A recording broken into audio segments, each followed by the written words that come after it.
Sa pagkakataong ito, gumilid na ako sa gilid dito sa may Commonwealth 'no, malapit na kami sa Litics kasi nga, nakatanggap na naman ako ng text galing do'n sa kausap niya. So ganito kasi ang nangyari mga master, so pag-drop ko sa Philcoa merong lumapit sa aking babae, meron siyang kasamang, isa.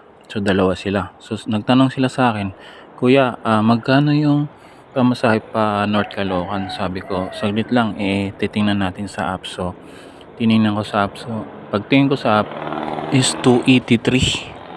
Tapos sabi niya sa akin, "Kuya, puwedeng mahiram ang cellphone mo, puwedeng makitawag." Tapos sabi ko, "Wala akong pantawag, text lang." Sabi niya, "Sige kuya, puwedeng pa-text." Sabi ko, "Bakit?" "Kasi kuya yung pupuntahan ko, siya yung magbabayad." So sabi ko, "Sige, pumayag ako." Binigay ko sa kanya yung cellphone tapos tinext niya yung, contact niya. Then pagkatapos, nag-usap sila sa text, so okey na, umokey na yung contact niya, so sa madaling salita sabi ko, "Sige tara, okey na yung usapan nila." Sabi ko, "Kuya, okey na yung usapan namin, siya yung magbabayad, hatid mo na ako sa Bagong Silang." So sinabi na niya kung saan lugar, so dun sa may Sementeryo P7B yata yun, hmm.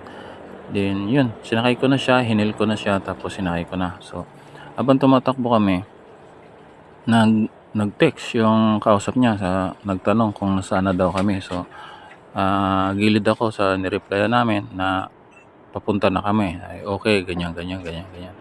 Tapos 'di takbo na naman kami, kaya nga nakarating kami dito sa may malapit na sa Litics. So gumilid ako diyan dahil nga, nag-text na naman na sabi nung, kausap niya na,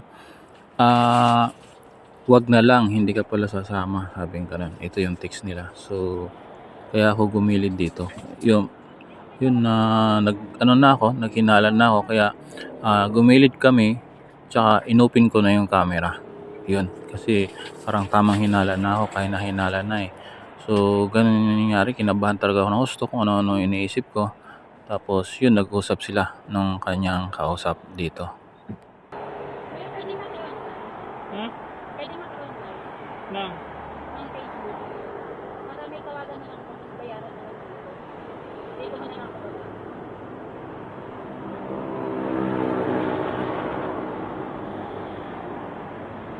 Pwede po. Ano, Messenger? Yan dito nga, sabi niya sa akin gusto kung pwede daw maki-login kasi nga may tatawagan siya para bayaran na lang daw ako at dito na lang daw siya bumaba. Oo. Nakakahiya pumayag na siya kanina eh. Ha? Nakakahiya, pumayag na siya kanina. Kaya nga eh. Dapat sinabi na lang.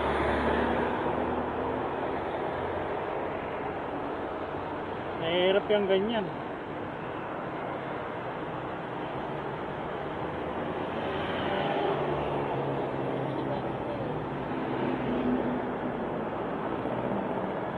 Pumayag na naman ako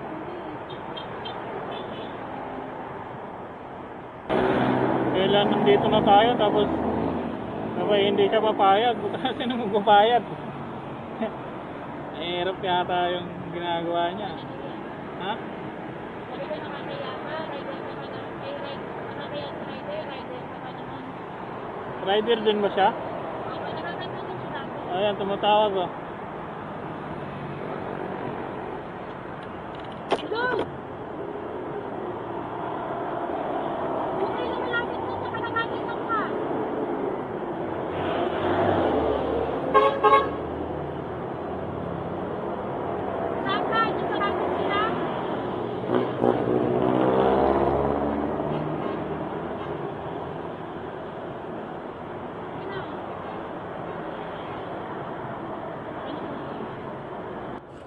Yun na nga, pagkatapos nilang mag-usap, so pumayag na yung, kausap niya, tapos nag-text na rin na pumayag na, ito yung text. So ayun, kinabahan na talaga ako, inisip ko kung ano yung mangyayari na susunod.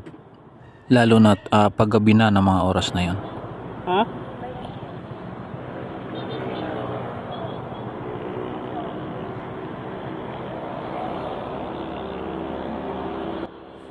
Yun na nga, so okay na, takbo na naman kami uli 'no.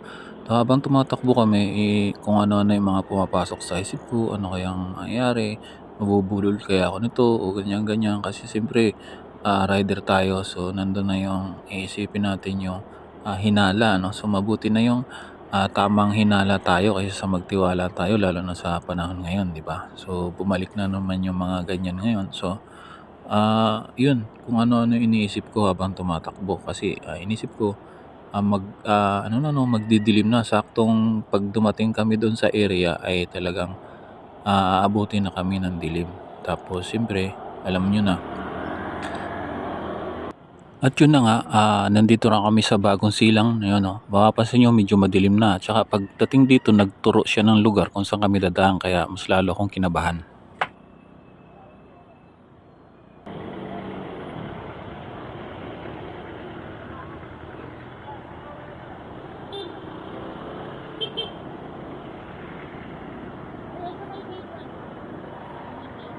Saan? Diretso tayo?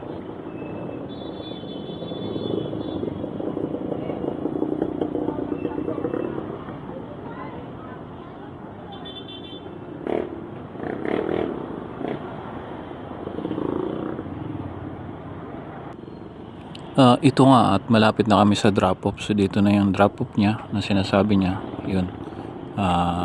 Hinanda ko na yung sarili ko.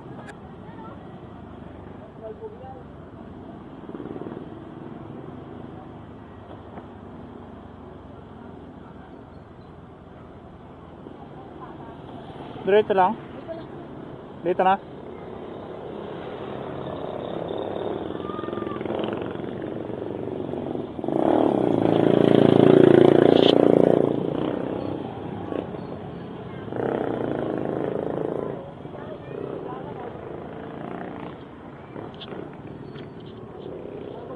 Ay.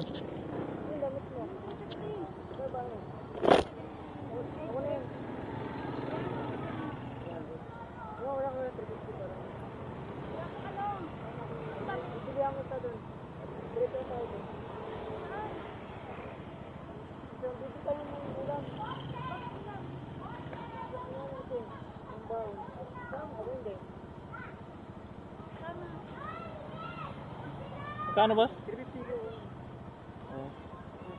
Thank you, boss ah. So ngayon na nga mga master, nung pagbayad nung kausap niya, nung lalaki is nakahinga tayo ng maluwag, no? So alam nyo ba yung pamasahe na 280 is ginawa pa niyang 350. So nagkamali tayo ng hinala, no? Pero siyempre hindi naman talaga natin maiwasan na maghinala mga master, di ba? So salamat sa inyo ma'am, sir. Nagkamali ako ng hinala sa inyo at binigyan nyo pa ako ng tips. So yun mga master at hanggang dito na lang yung video natin. Thank you. Mga hindi kakabahan mga master, no? Dito bagong sale lang.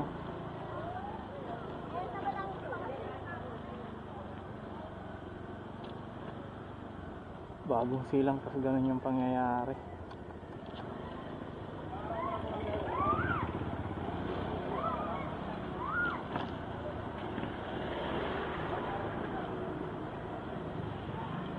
Kaya inopen natin yung camera natin. Dahil nakala ko talaga kung ano-ano yung pumasok sa isip ko eh. Anong mangyayari, di ba? Siyempre nagpa-heal lang siya, heal. Kasi yung magbabayad, yung pupuntahan niya dito tapos biglang kaligatnaan ng biyahe, biglang magte-text na wag na lang.